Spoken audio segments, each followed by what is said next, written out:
മിണ്ടാപ്പെണ്ണിന്റെ താന്തോന്നി. രചന സാഹിബിന്റെ പ്രണയിനി. നമ്മുടെ നായിക ആംഗ്യഭാഷയിൽ ചോദിക്കുന്നതിന് സാധാരണ ഡയലോഗ് പോലെ എഴുതിയിരിക്കുകയാണ്. കൺഫ്യൂഷൻ ആവണ്ട. 4-ാം പാട്ട് മനയിലെ അച്യുതനും അംബികാമക്ക് 3 മക്കൾ. മൂത്തവൻ കൃഷ്ണൻ, ഭാര്യ ജാനകി, ഒറ്റ മകൾ അഭിരാമി. ആളിപ്പ ഡിഗ്രി ഫസ്റ്റ് ഇയർ പഠിക്കുകയാണ്. രണ്ടാമത്തെ ദേവദാസ്, പ്രിയപത്നി ദേവി. എന്ത് ചേർച്ചയാലേ. അവർക്ക് 2 മക്കൾ, ദേവൻ.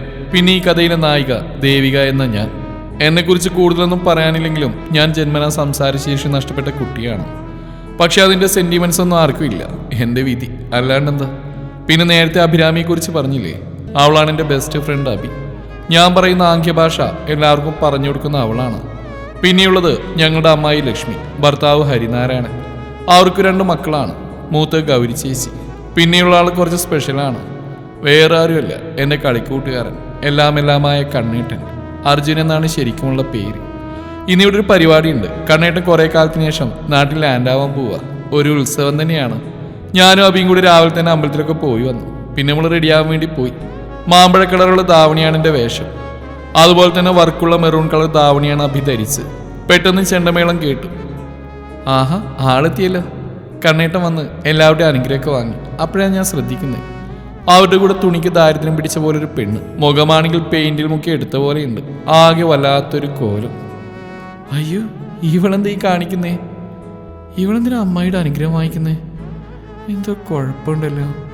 ഞാൻ അഭിക്ക് കാണിച്ചു കൊടുത്തപ്പോൾ അവൾ വേറെ സ്ഥലത്തേക്ക് കൈ ചൂണ്ടി നോക്കിയപ്പോൾ അവൾ എൻ്റെ അമ്മയുടെ അനുഗ്രഹം വാങ്ങിക്കുകയാണ്. ഇപ്പോഴാണ് സമാധാനം ഇത്. പിന്നെ അവരെല്ലാം അകത്തേക്ക് കയറി. അപ്പോഴാണ് അമ്മ അവർക്കുള്ള സംഭാരം കൊണ്ടുപോകുന്ന കണ്ട്. ഞാൻ ചെന്ന് അമ്മയുടെ കയ്യിൽ നിന്ന് വാങ്ങി പൂമുഖത്തേക്ക് ചെന്നു. തെറ്റിദ്ധരിക്കല്ലേ, ഞാൻ കണ്ണേട്ടനെ കാണാനാ, അല്ലാതെ നല്ല കുട്ടിയല്ല.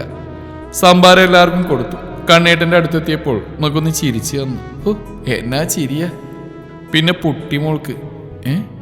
ഇവൾക്ക് എന്തൊരു പുച്ഛം. ഓ, വലിയ അമേരിക്കക്കാരിയല്ലേ, പുച്ഛം കാണും. ഞാൻ അങ്ങോട്ടൊരു കൊട്ട പുച്ഛം കൊടുത്തു. അല്ല പിന്നെ. അങ്ങനെ ഊണും കഴിഞ്ഞ് എല്ലാവരും ഒത്തുകൂടി. അതുകൊണ്ട് അവരെല്ലാവരെയും പരിചയപ്പെടാൻ പറ്റി. കണ്ണേട്ടൻ്റെ ചങ്കമ്മൽ, പിന്നെ കീർത്തന, ഐശ്വര്യ, സാം. നമ്മുടെ പുട്ടിമോളുടെ പേര് ശിവാനി. പേര് കേട്ടാലും മതി. എൻ്റെ പേരിൻ്റെ അത്രയൊന്നും വരില്ല. കുശുമ്പില്ലാട്ടോ, ഞാനൊരു സത്യം പറഞ്ഞ. പിന്നെ ഞങ്ങളെയും പരിചയപ്പെട്ടു. അതിനിടയിൽ ദേവേട്ടൻ്റെ ചോദ്യം കേട്ട് ഭൂമി 2ആയി പിളർന്നെങ്കിലെന്ന് ഞാൻ ആഗ്രഹിച്ചു. ഇത്രയും കാലം കണ്ണനും ശിവയും കാത്തിരുന്ന് നാളെ ഒരു ദിവസത്തിനല്ലേ? എപ്പോഴാണ് മുഹൂർത്തം? ഞാനൊരു തരിപ്പോടെ എല്ലാം കേട്ടിരുന്നു. അറിയില്ല, അച്ഛൻ പറയാന്ന് പറഞ്ഞു. അങ്ങനെ നാളെ കണ്ണനും ശിവയും ഒരു ശുഭമുഹൂർത്തത്തിൽ ഒന്നാവുന്നു. ഹേയ്, എല്ലാവരും കൈയടിച്ച് പാസ്സായിക്കേ എന്ന് ഐശ്വര്യ ചേച്ചി പറഞ്ഞതിനെ എല്ലാവരും സപ്പോർട്ട് ചെയ്ത് കൈയടിച്ചു. ഞാൻ ആരോടും മിണ്ടാതെ എണീറ്റ് റൂമിലേക്ക് പോന്നു. എൻ്റെ തോളിൽ ഒരു കരസ്പർശയേറ്റ പോലെ തോന്നിയപ്പോൾ തിരിഞ്ഞു നോക്കി. അഭിയായിരുന്നു. ഞാൻ അവളെ കെട്ടിപ്പിടിച്ച് സങ്കടം മുഴുവൻ കരഞ്ഞേർത്തു. ഡാ, നാളെ അവര് മാത്രം കല്യാണമല്ല, കൂടെ നിന്നെയും കൂടെ നടത്താനാ പ്ലാന്.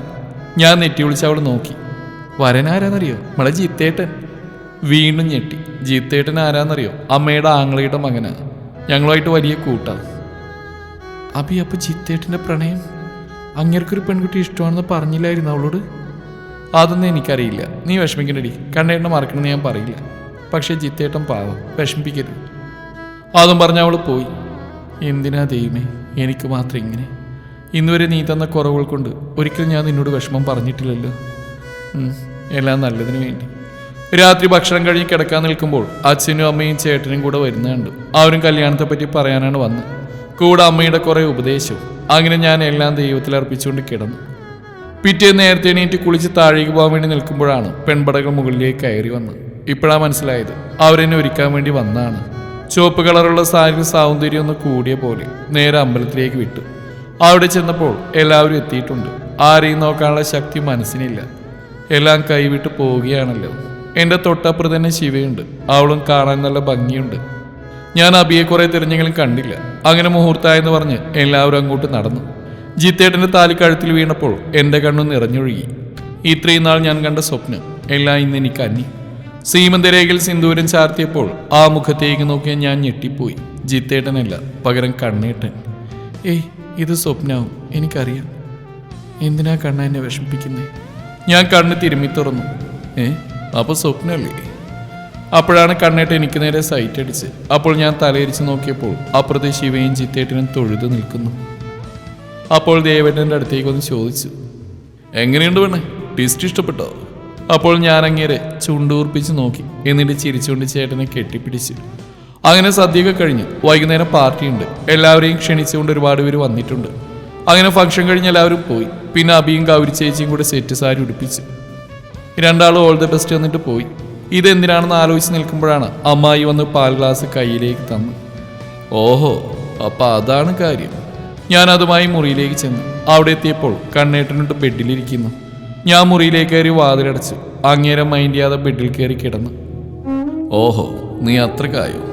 ഞാൻ അവിടെ അടുത്തുനിന്ന് അവളെ കെട്ടിപ്പിടിച്ച് കിടന്നു. അവൾ കുതിരി മാറാൻ നോക്കുന്നുണ്ട്. ഞാൻ വിടും. ഡീ പെണ്ണ്, നിനക്കൊരു സർപ്രൈസ് ഉണ്ടെന്ന് വിചാരിച്ചുള്ളൂ. അതിന് നീ ഇങ്ങനെ മിണ്ടാണ്ടിരിക്കല്ലേ, സഹിക്കുന്നില്ല. അവളുടെ കാതോര അത്രയും പറഞ്ഞപ്പോൾ അവൾ എന്നെ തിരിച്ച് കെട്ടിപ്പിടിച്ച് സങ്കടം മുഴുവൻ കരഞ്ഞു തീർത്തു. ഇന്നലെ ഞാൻ എത്ര വേദന അനുഭവിച്ചെന്നറിയോ? അപ്പം അതൊക്കെ വേണം. ഞാൻ അവൾക്ക് ഇളിച്ചു കൊടുത്തു. വല്ലാതെ വിളിക്കല്ലേ. അല്ല, എനിക്കൊരു ഡൗട്ട്. ഇപ്പോഴോ? പിന്നെ ചോദിച്ചാൽ പോരെ? അപ്പം അവളെന്നെ നോട്ടം. അല്ലേ വേണ്ട, നീ ചോദിക്കേ. അപ്പം അവൾ ജിത്തുവിനെ കുറിച്ച് ചോദിച്ചു. അവനും ശിവ 8 വർഷമായിട്ട് പ്രണയത്തില്ല. ഇനി എന്തെങ്കിലും അറിയണം? അപ്പോൾ അവൾ വേണ്ടാന്നത്തിൽ തലയാട്ടി. അല്ല പിള്ളേരെ, എന്നാൽ നമുക്കോട്ട് പോയാലോ? ഇനി മിണ്ടാ പിന്നെ അവളെ താൻ തോന്നിയും ജീവിച്ച് തീർക്കട്ടെ.